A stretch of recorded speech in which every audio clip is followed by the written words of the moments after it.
A guy applies for a job at the post office. The interviewer asks, "Are you allergic to anything?" "Yes, caffeine. I can't drink coffee." "Got it. Ever served in the military?" "Yes, one tour in Afghanistan." That gives you 5 extra points toward hiring. Any disabilities? "Yeah, a bomb exploded near me, and I lost both my testicles." The interviewer winces but says, "All right. You've got enough points. I can hire you right now. Our hours are 8 a.m. to 4 p.m. You start tomorrow at 10. The guy frowns. If work starts at 8, why am I coming in at 10? The interviewer leans back and shrugs. This is a government job. For the first 2 hours, we just stand around drinking coffee and scratching our balls. No point in you coming in for that. 2 old ladies, Dolly and Ruby, were sitting on a park bench, chatting about their grandchildren. Dolly sighed, "You know, every year, I send each of my grandkids a card with a nice, fat check inside. And you know what I get in return? Absolutely nothing. No thank you calls, no messages, not even a measly emoji." Ruby chuckled, "Well, Dolly, I send generous checks to my grandkids too, but I hear from them within a week of sending it. In fact, they all make a point to visit me in person." Dolly's eyes widened. "Seriously? How do you manage that? What's your secret?" Ruby leaned in with a sly grin and whispered, "Oh, it's very simple, my dear. I don't sign the check." A blonde woman goes to the hospital. "What seems to be the problem?" asked the doctor. "Something is terribly wrong. I keep finding postage stamps from Costa Rica in my vagina." The doctor had a look, chuckled, and said, "Those aren't postage stamps, my dear. They're the stickers off the bananas." A young woman went to confession, looking a bit flustered. "Forgive me, Father, for I have sinned," she said. The priest gently replied, "Go ahead, my child. Confess your sins and be forgiven." She took a breath and said, "Last night, my boyfriend and I, well, we made passionate love. 7 times. The priest paused, clearly deep in thought. After a moment he said, "All right. I want you to go home, squeeze 7 lemons into a glass, and drink the juice." The young woman blinked. "Will that cleanse me of my sins?" He smiled and said, "No, but it might wipe that grin off your face." A young woman went to confession, looking a bit flustered. "Forgive me, Father, for I have sinned," she said. The priest gently replied, "Go ahead, my child. Confess your sins and be forgiven." She took a breath and said, "Last night, my boyfriend and I, well, we made passionate love. 7 times. The priest paused, clearly deep in thought. After a moment he said, "All right. I want you to go home, squeeze 7 lemons into a glass, and drink the juice." The young woman blinked. "Will that cleanse me of my sins?" He smiled and said, "No, but it might wipe that grin off your face." We got a young puppy ATM, and myself and wife usually get up at same time early each morning to sort her out. As she hasn't seen us for a few hours as she sleeps downstairs with cats, she gets excited and clingy first thing, so one of us will pander to her while other will make coffee, etc. This morning my wife woke us both up and I went to bathroom half asleep and bleary-eyed. When I got downstairs she was there ready with a tongue lashing stating she was being held up 'cause I was in bathroom. Without thinking I said, "Sorry about that, I didn't expect you to use your broomstick to get downstairs so fast." Apparently it made her giggle most of the day but didn't admit it until this evening. A 72-year-old man had one true love, fishing. One day, while sitting in his boat, he heard a voice say, "Pick me up." He looked around, confused, but saw no one. Then he heard it again, "Pick me up." He glanced down into the water and spotted a frog floating on the surface. He asked, "Are you talking to me?" The frog replied, "Yep. I'm talking to you. Pick me up, kiss me, and I'll turn into the most beautiful woman you've ever seen. I'll make all your friends jealous because I'll be your bride." The man stared at the frog for a moment, reached over, gently picked it up, and placed it in his shirt pocket. The frog, a bit annoyed, said, "What are you doing? Didn't you hear me? I said, kiss me, and I'll be your beautiful bride." The man opened his pocket, looked at the frog, and said, At my age, I'd rather have a talking frog. With age comes wisdom." A blonde was driving home after a football game and got caught in a really bad hailstorm. Her car was covered with dents, so the next day she took it to a repair shop. The shop owner saw that she was a blonde, so he decided to have some fun. He told her just to go home and blow into the tailpipe really hard, and all the dents would pop out. So the blonde went home, got down on her hands and knees, and started blowing into her car's tailpipe. Nothing happened. She blew a little harder, and still nothing happened. Her roommate, another blonde, came home and said, "What are you doing?" The first blonde told her how the repairman had instructed her to blow into the tailpipe in order to get all the dents to pop out. Her roommate rolled her eyes and said, "Hello, you need to roll up the windows." Little Johnny and his family were having Sunday dinner at his grandmother's house. Everyone was seated around the table as the food was being served. When little Johnny received his plate, he started eating right away. "Johnny, please wait until we say our prayer," said his mother. "I don't need to," the boy replied. "Of course you do," his mother insisted. "We always say a prayer before eating at our house." "That's at our house," Johnny explained. "But this is Grandma's house, and she actually knows how to cook." A man crosses the border each morning on a donkey. And each day, his donkey is loaded with only bags of straw.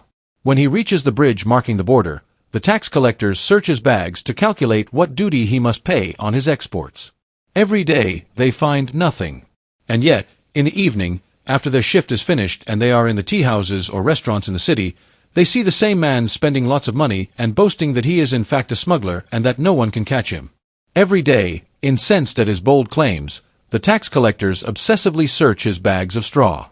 They sift the straw, cut it into pieces, rip open the fabric of his bags, attempt to burn the straw, check his hat, his beard, and even cut open his shoes in the hope of finding coins between the leather.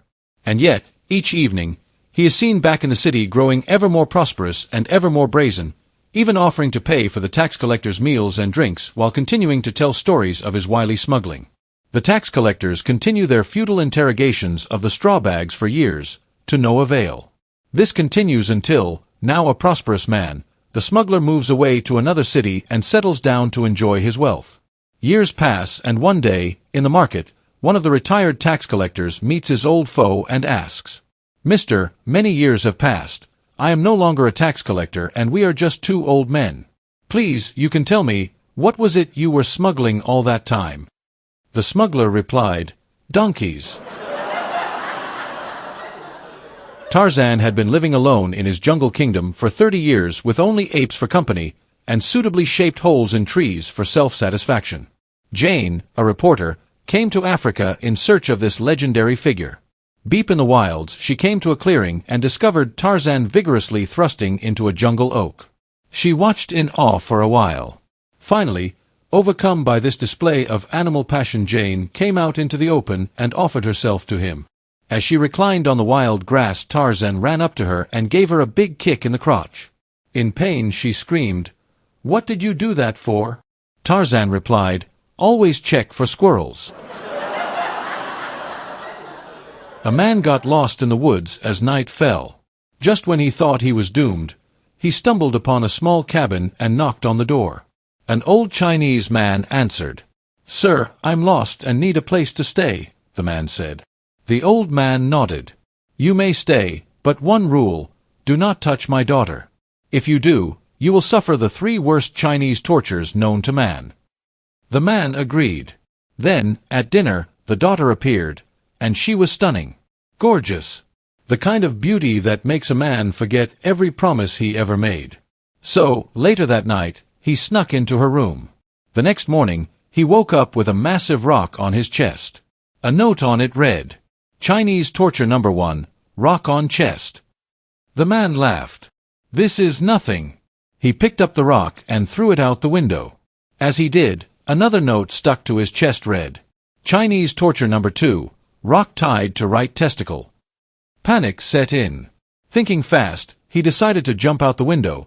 Better a few broken bones than, you know. As he fell, he saw a sign nailed to the ground below. Chinese torture number 3, left testicle tied to bedpost.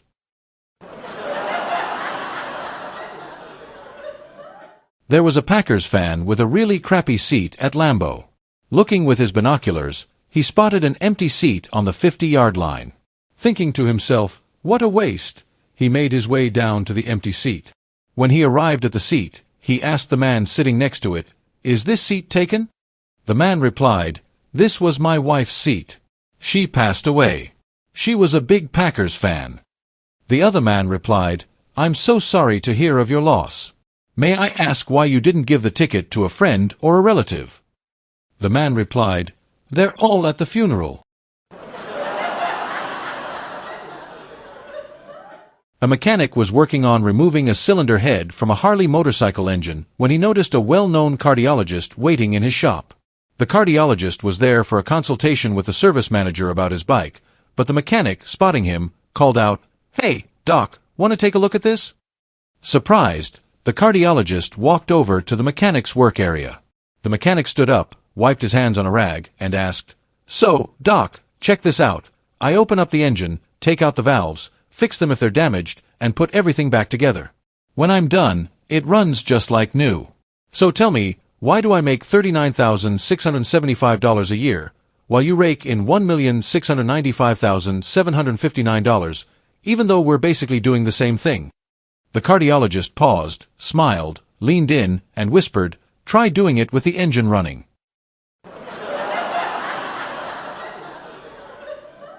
A doctor was having an affair with his nurse. A few months later, she broke the news. She was pregnant. Not wanting his wife to find out, he handed the nurse a stack of cash and told her, "Go to Italy and have the baby there. When it's born, just send me a postcard with the word, spaghetti. I'll handle everything." With no better option, she took the money and flew to Italy. 6 months later, the doctor's wife called him at work. "Honey, you got a very strange postcard from Europe. I have no idea what it means." Trying to stay calm, he said, "Just wait till I get home. I'll explain everything." That evening, he walked in, grabbed the postcard, read it, and dropped to the floor with a heart attack. Paramedics rushed in, and one medic stayed behind to comfort the wife. "Do you know what might have caused this?" he asked. The wife, still confused, handed him the postcard. It read, "Spaghetti, spaghetti, spaghetti, spaghetti.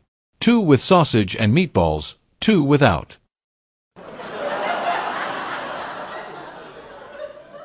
During a lesson on good manners, a teacher asked her students, "Michael, if you were on a dinner date with a lovely young lady, how would you politely tell her you need to use the restroom?" Michael shrugged. "Easy. I'd say, 'Hang on, I gotta go pee.'" The teacher gasped. "Michael, that's rude. Peter, what about you?" Peter thought for a moment. "I'd say, 'I'm sorry, but I really need to go to the bathroom. I'll be right back.'" The teacher sighed. "Better, but still not very polite. And you, little Johnny, can you actually use your brain and show us some good manners?" Johnny smirked. "Of course, miss. I'd say, 'Darling, may I please be excused? I need to shake hands with a very dear friend of mine, and I hope to introduce you to him after dinner.'" The teacher hit the floor. Moral of the story: never ask Johnny anything. A blonde spots a stunning stallion and instantly decides she has to ride it. She may not have any riding experience, but she's determined to give it a try. She climbs onto the horse's back and soon finds herself galloping through a lush green meadow, feeling the wind in her hair. The freedom is exhilarating. But then, the horse picks up speed again, and her lack of experience starts to show. Before she knows it, she's barely hanging on. The horse breaks into a full run, and the blonde is flailing, nearly falling off with her head just inches from the ground. In a panic, she screams for help. And then, calmly, Frank, the Walmart doorman, strolls up, takes one look, and unplugs the ride. A married man was visiting his girlfriend, when she requested that he shave his beard. "Oh, James, I like your beard, but I would really love to see your handsome face." James replied, "My wife loves this beard. I couldn't possibly do it. She would kill me." "Oh, please," the girlfriend asked again, in a cute little voice. "Really, I can't," he replied. "My wife loves this beard." The girlfriend asked once more. He sighed and finally gave in. That night James crawled into bed next to his wife while she was sleeping. The wife was awakened, turned toward him, felt his face and said, "Oh, Michael, you shouldn't be here. My husband will be home soon."